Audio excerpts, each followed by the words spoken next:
পারমিশনটা দিই।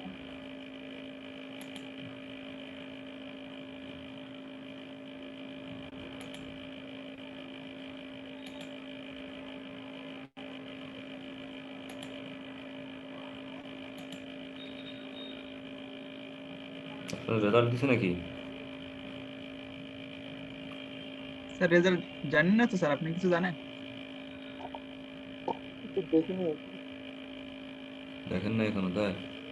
চেক করবো স্যার, মানে আজকে কি দেওয়ার কথা? আগামীকালকে দিব আমরা রেজাল্টের ফলে, হয়তো বা। স্যার আমাকে রেকর্ড পারমিশন দিন। তাহলে আজমির, এমডি তাইজুল ইসলাম স্যার। পাইবো।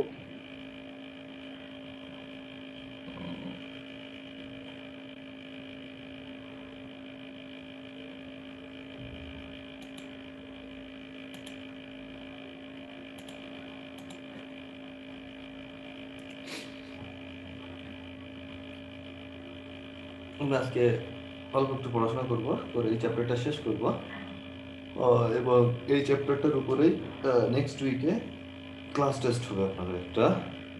এবং আমরা নেক্সট উইক থেকে আর একটা চ্যাপ্টার ধরবো।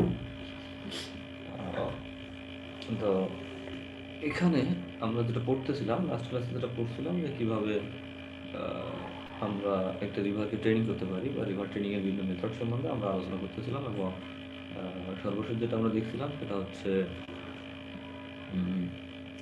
আমাদের হচ্ছে প্রথমটা ছিল লেভি, 2 নম্বরটা ছিল গাইড ব্যাংক। কীভাবে একটা গাইড ব্যাংক ডিজাইন করা যায়, বা গাইড ব্যাংক কীভাবে কাজ করে, সেগুলো আমরা শিখছিলাম। আজকে আমরা দেখবো যে রিভার ট্রেনিংয়ের যে মেথড আছে তার ভিতরে আরও একটা মেথড হচ্ছে এসপার বা গ্রোয়েন। সেই গ্রোয়েনের কাজ কী বা কীভাবে রিভারে থাকে সেগুলো একটু দেখবো। প্রথমে দেখেন এখানে আসছে যে 3 নম্বর পয়েন্ট এখানে, যে groynes are the embankment type structures constructed transverse to the river flow, extending from the bank into the river। অর্থাৎ দেখেন বলতেছে যে এটা হচ্ছে মূলত এমব্যাঙ্কমেন্ট টাইপ স্ট্রাকচার। প্রথম কথা বলতেছে এমব্যাঙ্কমেন্টের মতো। 2 নম্বর হচ্ছে constructed transverse to the river flow, অর্থাৎ রিভার ফ্লো যেদিকে হচ্ছে তার পারপেন্ডিকুলার হবে, ট্রান্সভার্স ডিরেকশনে হবে। তারপরে বলতেছে extending from the bank into the river, অর্থাৎ যে ব্যাঙ্ক আছে সেই ব্যাঙ্ক থেকে এক্সটেন্ড করে রিভারের মধ্যের দিকে দিয়ে দেওয়া। মূল ঘটনা দেখেন, কিন্তু এই 2-3টা পয়েন্টে আমরা বুঝতে পারতেছি যে গ্রোয়েন হচ্ছে এনভায়রনমেন্ট টাইপের একটা স্ট্রাকচার, যেটা হচ্ছে রিভার ফ্লোর ট্রান্সভার্সে কনস্ট্রাক্ট করা হয় এবং রিভার ব্যাঙ্ক থেকে রিভারের ভিতরের দিকে এক্সটেন্ড করে দেওয়া হয়। এবং এই কারণে এখানে কি বলতেছে, they may also be called transverse dyke, একে ট্রান্সভার্স ডাইকও বলে। এবং এটা দেওয়া হয়, they are constructed in order to protect the bank from which they are extended, অর্থাৎ যে ব্যাঙ্ক থেকে একে এক্সটেন্ড করে রিভারের ভিতরের দিকে দেওয়া হয়েছে ওই ব্যাঙ্কটাকে প্রোটেক্ট করার জন্যই এই স্ট্রাকচারটা বা এই এসপার বা গ্রোয়েনটাকে কনস্ট্রাক্ট করা হচ্ছে। কিভাবে? By deflecting the current away from the bank, যে আমার ব্যাঙ্ক থেকে ক্ষতি করবে কে? যদি রিভার ফ্লো এসে ব্যাঙ্কে হিট করে, রিভার ফ্লো এসে ব্যাঙ্কে হিট করে, তাহলে ব্যাঙ্কটা হচ্ছে ক্ষতিগ্রস্ত হবে। তো সেই রিভার ব্যাঙ্ককে রিভার ফ্লোর হাত থেকে রক্ষা করার জন্যে আমরা এই স্ট্রাকচারটাকে কনস্ট্রাক্ট করি, যে ফ্লোটা যাতে আমাদের রিভার ব্যাঙ্কে এসে হিট না করে। এই জন্য বলতেছে এখানে দেখেন, by deflecting the current away from the bank, যে কারেন্টটাকে বা ফ্লোটাকে ব্যাঙ্ক থেকে ডিফ্লেক্ট করে দেওয়া, অন্য পাশ দিয়ে পাস করানো। আমরা যদি জাস্ট একটা ফিগার দেখি, এখানে দেখলেই ক্লিয়ার হবে আমাদের, যে এটা একটা রিভার, এটা হচ্ছে লেফট ব্যাঙ্ক, এটা হচ্ছে রাইট ব্যাঙ্ক, যে ফ্লোটা এটা আপ স্ট্রিম, ফ্লোটা এখান থেকে এদিকে হচ্ছে ডাউন স্ট্রিমের দিকে। তো এই হচ্ছে আমাদের সেই গ্রোয়েনটা বা স্পার্টটা, এটা যে এখান থেকে ফ্লোটা এসে আমার এইভাবে কী হয়ে এদিকে যাবে, যাতে এই যে ব্যাঙ্কটা আছে এই পাশে, এই ব্যাঙ্কটা যাতে ক্ষতিগ্রস্ত না হয়, ব্যাঙ্কে এসে যাতে ফ্লোটা হিট না করে। তো এরপরে দেখেন বলতেছে, as the water is unable to take a sharp embayment, the bank gets protected for certain distance upstream and downstream of the groin। যে কি হয়, এই এসপার বা গ্রোয়েনটা কনস্ট্রাক্ট করার ফলে দেখা যায় যে আপ স্ট্রিমে কিছু দূর পর্যন্ত এবং ডাউন স্ট্রিমে কিছু দূর পর্যন্ত এটা হয় আর কি, মানে রিভার ব্যাঙ্কটা প্রোটেক্টেড হয়।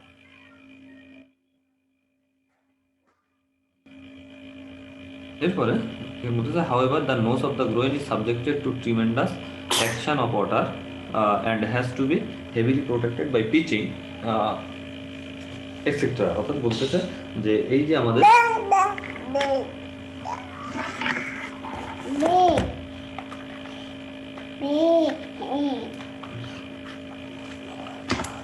এই যে আমাদের হচ্ছে গ্রোয়েন বা স্পার্ট আমরা কনস্ট্রাক্ট করতেছি, এই যে আমাদের কি পোর্শন যেটা আছে তো এখানে দেখতেছেন যে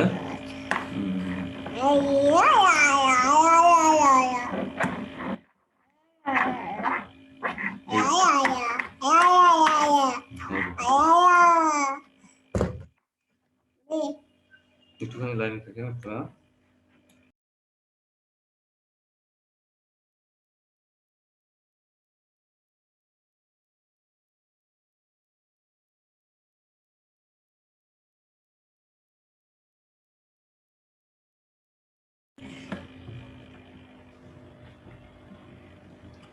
আচ্ছা, দেখেন আমরা বলতেছিলাম যে হচ্ছে যে গ্রোইনে কি হয় যে এই যে আমাদের এই পোর্শনটাকে কিন্তু ওয়াটার এসে প্রচণ্ড মানে জোরে এসে হিট করে, তো যে কারণে এই জায়গাটা কি হতে পারে আমাদের দেখেন এখানে tremendous action of water has to be heavily protected by pitching, যাতে এখানে আমাদের ক্ষতিগ্রস্ত না হয় এই জন্যটাতে যেহেতু এখানে এসে ম্যাক্সিমাম হিটটা হয় এই জন্য এখানে আমাদের পিচিং করা লাগতে পারে, যেমন আমরা এর আগে স্টোন পিচিং দেখছি যে ব্যাকব্যাঙ্কে কীভাবে স্টোন পিচিং করতে হয়।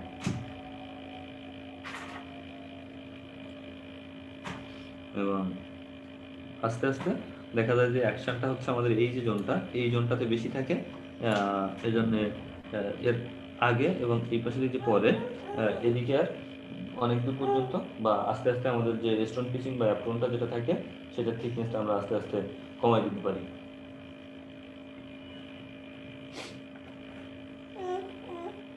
এরপর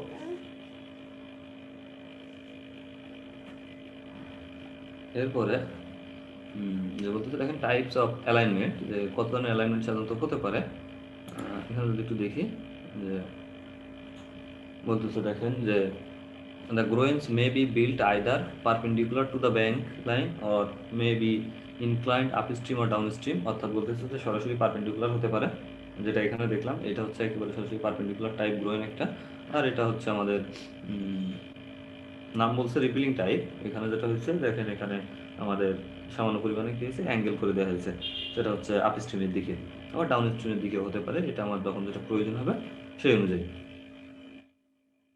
এবং যে গ্রোয়েনটা আমার পারপেন্ডিকুলার থাকে সেই গ্রোয়েনটাকে বলা হচ্ছে অর্ডিনারি গ্রোয়েন বা হচ্ছে আমাদের নর্মাল গ্রোয়েন। এবং আপস্ট্রিমের দিকে যদি পয়েন্টিং অবস্থায় থাকে, পয়েন্টিং আপস্ট্রিমের দিকে দেখেন আপস্ট্রিমের দিকে পয়েন্টিং আছে, এটাকে বলা হয় হচ্ছে আমাদের রিপিলিং টাইপ গ্রোয়েন।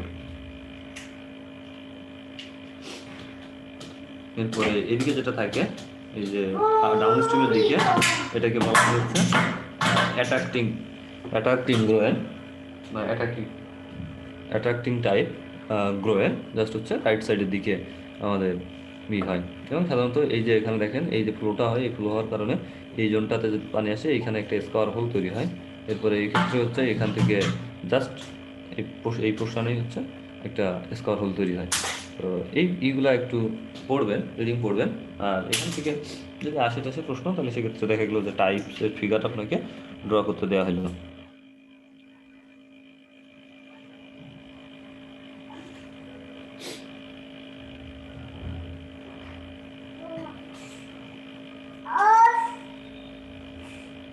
এবং এখানে কোথায় কি হয় কখন কোন ধরনের এইটা আমরা প্রোভাইড করি একটু এই প্যারাটা একটু পড়বেন, পড়লে হচ্ছে জানতে পারবেন।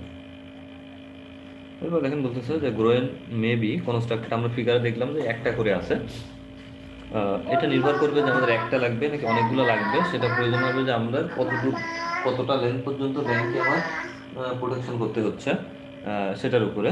এখানে দেখেন বলতেছে সে তার উপর ভিত্তি করে groynes may be constructed either singly or in series depending upon the need, প্রয়োজনীয়তার উপর ভিত্তি করে আমাদের এটা লাগবে যে একটা দিব নাকি বেশি দিব। এরপর দেখেন বলতেছে when constructed in series they are more effective as they create a pool of almost still water between them which resist the current and gradually accumulates silt between them, thus formating almost a permanent bank after certain time. অর্থাৎ বলতেছে দেখেন এখানে যদি আমাদের এই যে একটা আছে এই একটা আছে এর পাশে যদি আরো একটা আমরা এখানে গ্রোয়েল তৈরি করতে পারতাম বা তৈরি করি, সেক্ষেত্রে এই যে জোনটা এই ভিতর যে জোনটা থাকতেছে এখানে পানিটা অলমোস্ট স্টিল থাকবে, মানে স্থির অবস্থায় থাকবে, এবং এই যে ব্যাংকটা আছে এর ভিতরে যে ব্যাংকটা আছে এই ব্যাংকটা হচ্ছে একেবারে পুরোপুরি নিরাপদ থাকবে।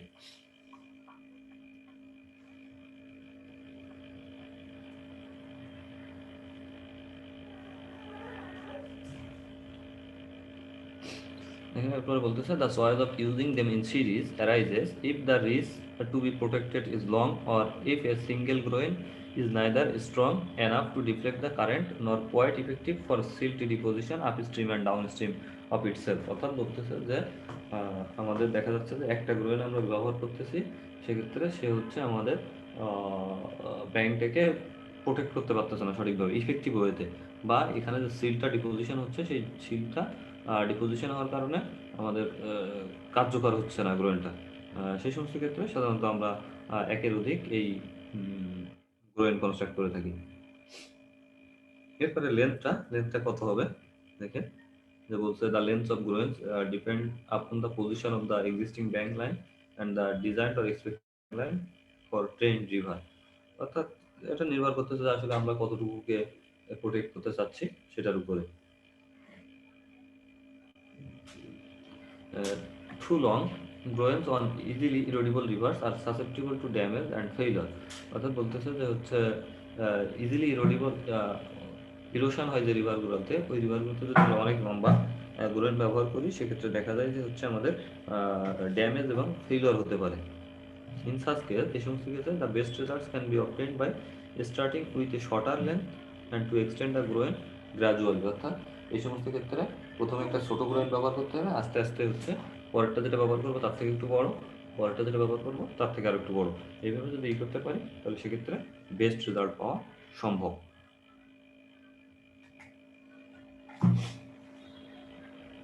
এরপরে however no general rule can be দেখেন formulated for fixing the length of the groin।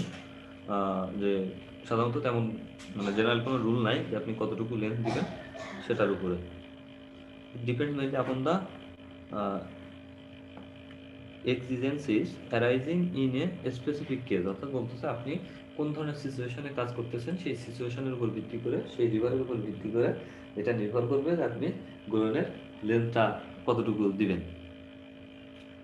এরপরে বলতে দেখেন for example if the entire river course is required to be changed by repelling it towards the opposite bank by means of a single groyne, the groyne must necessarily be sufficiently long. অর্থাৎ প্রয়োজন হচ্ছে দেখা গেল যে একটার মাধ্যমে আপনি পুরা রিভার ব্যাংকে আপনি প্রোটেকশন করতে চাচ্ছেন, সেক্ষেত্রে সেটা আমরা বড় প্রয়োজন হবে এবং অপর ব্যাংকটাকে আমার কি হবে ইরোশন হবে। এরপরে স্পেসিংটা কেমন হবে দেখেন, এখানে স্পেসিং সম্বন্ধে বলা আছে যে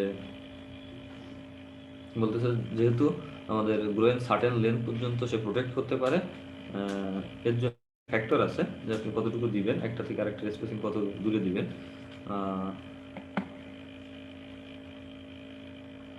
এবং সেই ফ্যাক্টরগুলো হচ্ছে এখানে প্রথমে বলতেছে দেখেন এতে বলতেছে type of bank where the groyne is to be located, যে গ্রোয়েনটা যেখানে আপনার দিচ্ছেন সেখানে এই লোকেশনটা মানে যেখানে দিচ্ছেন সেখানে ব্যাংক টাইপটা কেমন সেটার উপর ভিত্তি করে। এবং দেখেন এখানে বলতেছে এ spacing of 2 to 2.5%, 2 to 5 times 2.5 times the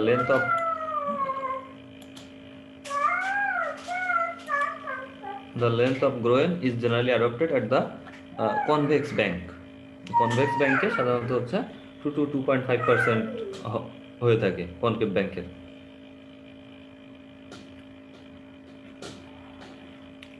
এরপরে উইথ অফ রিভারের উইথটা কতটা আছে, ডেফিনেটলি এটা নির্ভর করবে যে রিভারের উইথ কত আছে, অর্থাৎ রিভারটা চওড়া কত আছে সেটার উপর নির্ভর করবে। এরপরে আছে টাইপ অফ গ্রোয়েন, আপনি পারমিয়াবল দিচ্ছেন নাকি ইমপারমিয়াবল গ্রোয়েন ইউজ করতেছেন সেটার উপর ভিত্তি করে। এখানে বলতেছে যে higher value of spacing may be used for permeable groyne. Permeable গ্রোয়েনের ক্ষেত্রে আপনি হচ্ছে স্পেসিংটা বেশি দিতে পারেন, আর ইমপারমিয়াবল ক্ষেত্রে তার তুলনায় কম আসবে, কারণ পারমিয়াবলের ক্ষেত্রে ওর ভিতর দিয়ে পানিটা চলে যাবে ওইটার গায়ে আঘাতটা কম লাগবে। এরপরে দেখেন এই যে আমরা যে বললাম যে পারমিয়াবল এবং ইমপারমিয়াবল গ্রোয়েন, যে সেটার কি বলতেছে ম্যাটেরিয়াল অফ কনস্ট্রাকশন, যে আপনি কোন ধরনের ম্যাটেরিয়াল দিয়ে কনস্ট্রাক্ট করতেছেন তার উপর ভিত্তি করে দুই ভাগে ভাগ করা আছে, একটা ইমপারমিয়াবল গ্রোয়েন আর একটা হচ্ছে পারমিয়াবল গ্রোয়েন। এবং এখানে হচ্ছে আমাদের দেখেন এখানে ইমপারমিয়াবল গ্রোয়েনের সেকশন দেওয়া আছে, ক্রস সেকশন দেওয়া আছে, একটু দেখবেন যে কেমন হয় তার ডিজাইন ক্রাইটেরিয়া, যে ক্ষেত্রে ফ্রিবোর্ড কত থাকে, top with bottom with, top with side slope, হ্যাঁ, এরপরে হেড অ্যাপ্রনটা কতটা লাগবে, মোটামুটি এখানে দেখেন মোটামুটি দেওয়া আছে। যে এটা দেওয়া আছে নর্মাল সেকশন, আর এটা হচ্ছে নোজের দিকের সেকশন, অর্থাৎ সামনের দিকের সেকশন। এরপরে পারমিয়াবল যে গ্রোয়েনটা আছে, পারমিয়াবল গ্রোয়েনের ক্ষেত্রে দেখেন বলতেছে যে আমরা কি ব্যবহার করতে পারি। পারমিয়াবল গ্রোয়েনের ক্ষেত্রে গাছ ব্যবহার করতে পারি, trees used as groynes called tree spur, timber ব্যবহার করতে পারি বা উডেন পাইল ব্যবহার করতে পারি, কল্ড বললি এসপার বলে এগুলাকে। এরপরে স্টোন ফিল্ড ব্যবহার করতে পারি, এরপরে stone field in war creates, এই মোটামুটি 4 ধরনের আমরা ব্যবহার করতে পারি।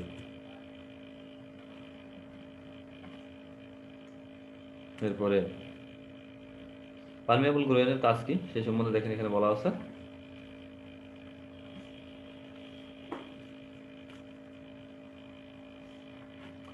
এবং এখানে মোটামুটি এর সুবিধা অসুবিধা দেখবেন যে একটু লেখা আছে। বলতেছে পারমিয়াবল গ্রোয়েন সিম্পলি অবস্ট্রাক্ট দ্য ফ্লোকে বাধাগ্রস্ত করে, রিডিউসিং ইটস ভেলোসিটি, এর ভেলোসিটিটাকে কমায় দেয়, এবং কজিং সিল্ট ডিপোজিশন, এবং ওখানে সিল্ট জমাতে সাহায্য করে। এবং they are therefore best suited for rivers carrying huge sediment load in suspension, যে সমস্ত রিভারগুলো আমাদের অনেক বেশি দেখা যায় যে সেডিমেন্ট ক্যারি করে, যে দেখবেন যে গাঢ় থাকে পানিটা এবং ঘোলাটে অবস্থায় থাকে, এই সমস্ত রিভারের ক্ষেত্রে এই পারমিয়াবল গ্রোয়েন হচ্ছে সুইটেবল।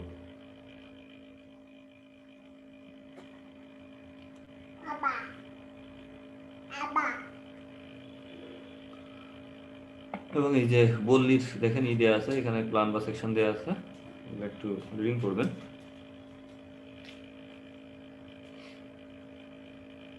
এরপরে এরকম টি শেপ হতে পারে, টি শেপ গ্রোয়েন হতে পারে।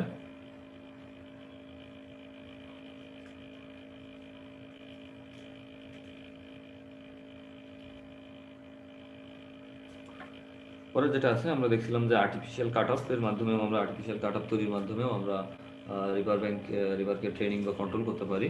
সেটা দেখেন বলতেছে it was discussed earlier that a considerably meandering river may attain its original straight flow by means of a cut off. অর্থাৎ বলতেছে যে এখানে একটা মিন্দারিং রিভার মানে আপনারা জানেন যে হচ্ছে ফ্লোটা, যে সমস্ত রিভারে ফ্লোটা ডেভিয়েট করে, ওখানে ডেভিয়েট করে সামান্য পরিমাণ যখন ডেভিয়েট করতেছে একটা স্ট্রেট রিভার, তখন হচ্ছে একটা ব্যাংকে যে ফ্লোটা হিট করতেছে করার পরে ওখানে ইরোশন হচ্ছে, আর এক ব্যাংকে গিয়ে আমাদের ডিপোজিশন হচ্ছে, এটা কন্টিনিউয়াসলি চলতে থাকে। চলতে থাকার কারণে এক পাশে ইরোশন হয় আর এক পাশে যে ডিপোজিশন হয়, এটাকে হচ্ছে আমরা দেখছিলাম যে আগে যে মিন্দারিং রিভার বলে। তো এখানে বলতেছে দেখেন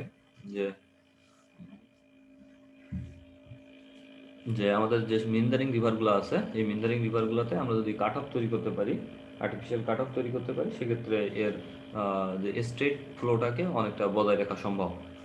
এটা এখানে বলতেছে a cut off channel may develop by itself or may be induced artificially. অর্থাৎ বলতেছে এই কাট অফ চ্যানেলটা আমাদের দেখা যায় যে ন্যাচারালি ডেভেলপ করতে পারে, আবার আমরা আর্টিফিশিয়ালি ইনডিউস করে দিতে পারি। এবং দেখেন বলতেছে when a minder goes on increasing and may endanger some valuable land or property, then the river course may be straightened by inducing an artificial cut off। অর্থাৎ বলতেছে দেখা যাচ্ছে যে একটা রিভারে অনেক বেশি হচ্ছে আমার মিন্দারিংটা ঘটতেছে, তাহলে সেক্ষেত্রে আমরা এবং দেখা যাচ্ছে রিভারের যে অরিজিনাল চ্যানেল সেই চ্যানেলটা শিফট হয়ে যাচ্ছে, সেই সমস্ত ক্ষেত্রে আমরা এই একটা আর্টিফিশিয়াল কাট অফ তৈরির মাধ্যমে সেটাকে প্রিভেন্ট করতে পারি।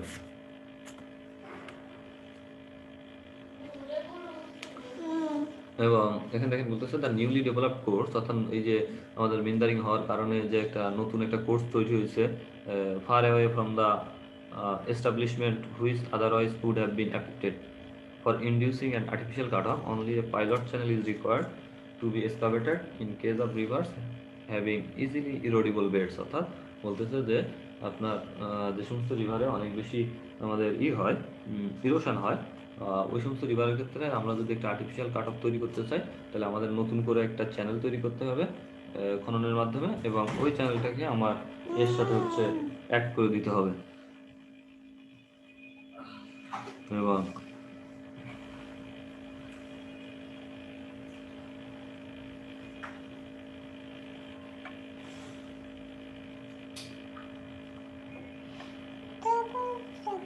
এরপরে আরো একটা আছে, দেখেন বলতেছে pitching of bank and provision of launching approach, যে এটা আরো একটা মেথড, যে আমরা যেমন দেখলাম লেভির মাধ্যমে, এরপরে লাইসেন্সের মাধ্যমে, এরপরে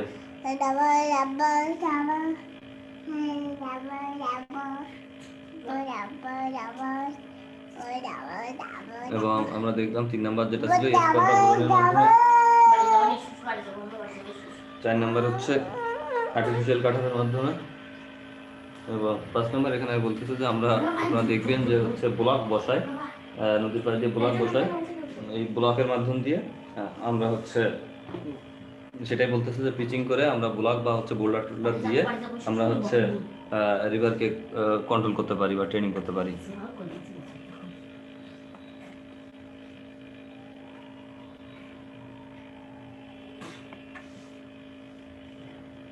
এবং এখানে দেখেন এই যে স্লোপটার কথা বলা আছে, এটা আমরা এটার সাথে সবাই পরিচিত। দেখবেন যে কংক্রিট ব্লক বসায় বা আমাদের জিও ব্যাগ বসায়, হ্যাঁ, বসানোর মাধ্যম দিয়ে করা হয়। তো এর ক্ষেত্রে স্লোপটা কত দেওয়া হয়, দেখেন যে কিভাবে করা যায় সেটাই বলতেছে এখানে, যে directly protected by stone pitching এর মাধ্যমে করতে পারি, কংক্রিট ব্লক বসানোর মাধ্যমে করতে পারি, ব্রিক লাইনিং এর মাধ্যমে করতে পারি, অথবা বাই গ্রোয়িং ভেজিটেটিভ কাভার, অর্থাৎ ভেজিটেশনের মাধ্যমে করতে পারি, যেখানে কংক্রিট ব্লকটা সব থেকে কস্টলি, এবং stone pitching is mostly adopted if available without much difficulty, অর্থাৎ স্টোন পিচিংটা করাটা সব থেকে বেটার হবে যদি এটা পর্যাপ্ত পরিমাণে অ্যাভেলেবল থাকে সেক্ষেত্রে।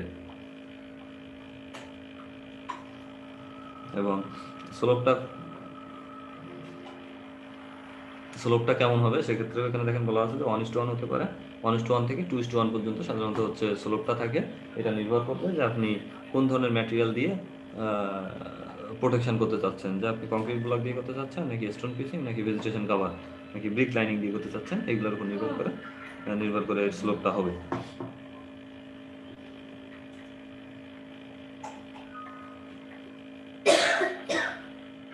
এরপরে লঞ্চিং অ্যাপ্রনটা আপনি দেখছেন যে নিচে যেটা থাকে, আমরা ওই গাইড ব্যাংক ডিজাইনের ওখানে দেখছি যে লঞ্চিং অ্যাপ্রনের মাধ্যমে আমরা প্রোটেকশন দিতে পারি, এবং সেটাই বলতেছে এখানে যে launching apron is projected from the toe of the bank into the river, যে বটম পোর্শনে থাকে যে এক্সটেন্ড করে দেয়া, so as to prevent scour at the toe and the consequent fall of slope pitching. অর্থাৎ আমি যে পিচিংটা করতেছি, এই পিচিংটা দেখা গেলো যে আমি উপরের দিকে করতেছি, স্লোপ যেখানে শেষ হচ্ছে ওই পর্যন্ত করতেছি, সেক্ষেত্রে এটা যদি করে দিই তাহলে ওইটা মানে আমার ইফেক্টিভ হবে না। সেক্ষেত্রে নিচের দিকেও যদি আমি কিছুটা দূর পরিমাণ দিয়ে দিতে পারি তাহলে সেটা আরও ইফেক্টিভ হবে, এবং সেটা কতটুকু দিব সেই সম্বন্ধে এরা এখানে বলতেছে, এই প্যারাটুকুতে বলা আছে, এবং কত দূর দিবেন সেটাও এখানে দেওয়া আছে। এরপরে সর্বশেষ যেটা, যে 6 নম্বর যেটা পিস্ট আইল্যান্ড, অর্থাৎ আইল্যান্ড তৈরি করার মাধ্যমে আমরা কি করতে পারি, বলতেছে দেখেন pitched island is an artificially constructed island in the river bed and is protected by stone pitching on all sides.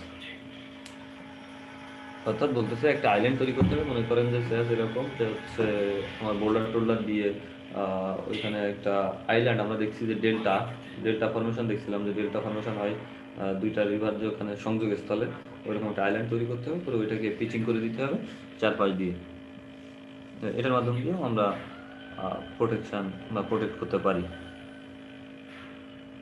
এরপরে আরও কিছু আছে, যে যেমন সাবমার্সড ডাইক বা সিলের মাধ্যমে হতে পারে আমরা এই কাজটা করতে পারি।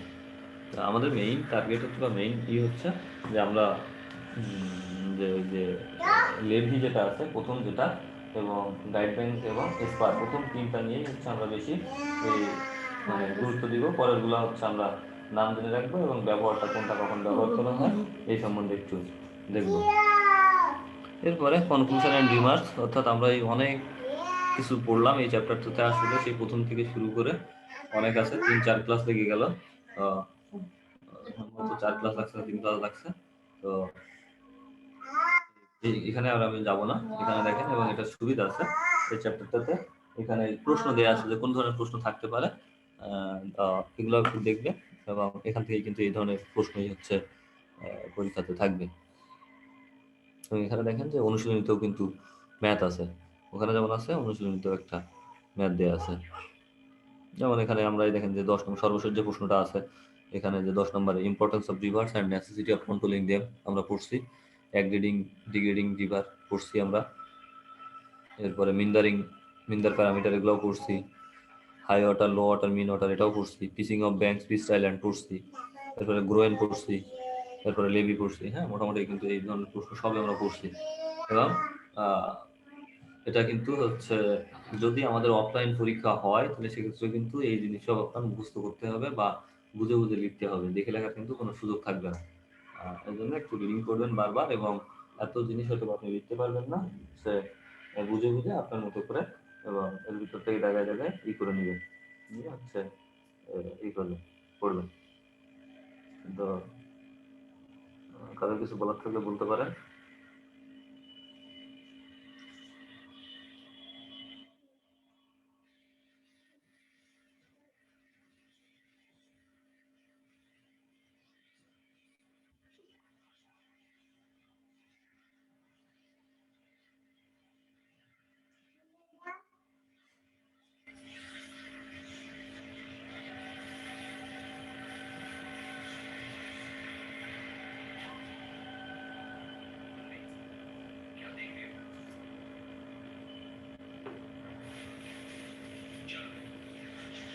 স্যার জিকেতে কি শুধু ম্যাথ থাকবে?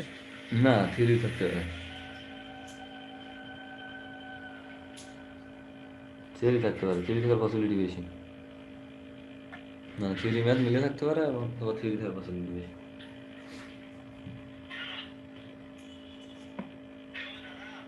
থিওরি আছে, হিউজ থিওরি। ম্যাথ তো একটাই আছে, একটা টাইপসের, একটা টাইপ খুব সুন্দর করে করবেন, করে উঠতে যাবেন, এই সুযোগ নাই।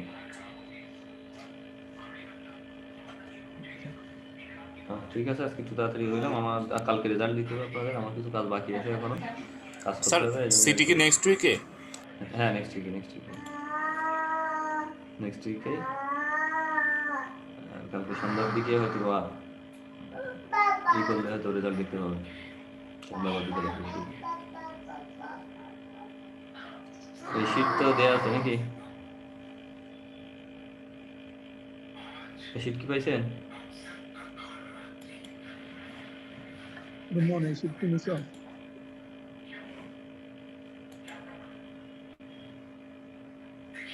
জি স্যার। পাইছেন নাকি দিব আবার? স্যার গ্রুপে দিয়ে পাইছি দিব, স্যার।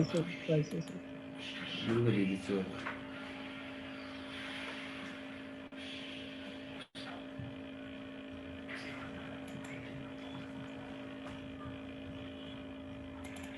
যারা পান নাই এই গ্রুপ থেকে নিয়ে নেবেন।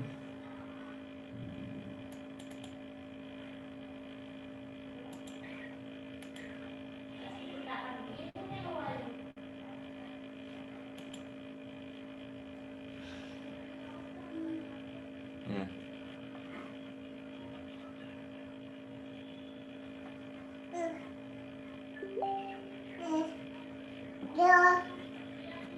হ্যাঁ পাইছেন মনে হয়।